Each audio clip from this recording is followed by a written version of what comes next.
Wanaoonekana ni watoto wa shule Jumapili kwenye somo la Ijumaa Kuu. Leo wamekaa kwenye makundi, wanajadili maana ya siku ya leo. Hivyo kila mmoja ameshika Biblia, wanachambua kuona kwamba siku ya leo, je, kama huko nyuma iliwahi kutabiriwa kwenye nyaraka za nyuma. Kwa hiyo wanakupitia Biblia na wanaandika hoja zile ambazo wanazifahamu zilizoelezea habari ya kutabiriwa kwamba Yesu atakuja, atateswa kwa ajili yetu. Kwa hivyo ni furaha kwetu kwa watoto leo ambao wameweza kuja kanisani. Bado tunasikitika kwamba watoto wengi leo hawakufika, na sijui ni kwa nini.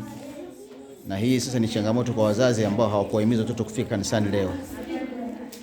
Ni ombi letu sisi walimu, hata kama wazazi wanaona shida kama hawajasafiri, matukio kama haya ni ya muhimu kuwahimiza watoto kuja kanisani kwa sababu yanaimarisha imani zao.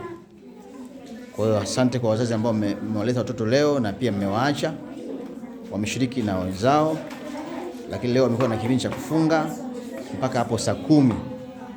Nia na maana ni kutafakari umuhimu wa siku ya leo.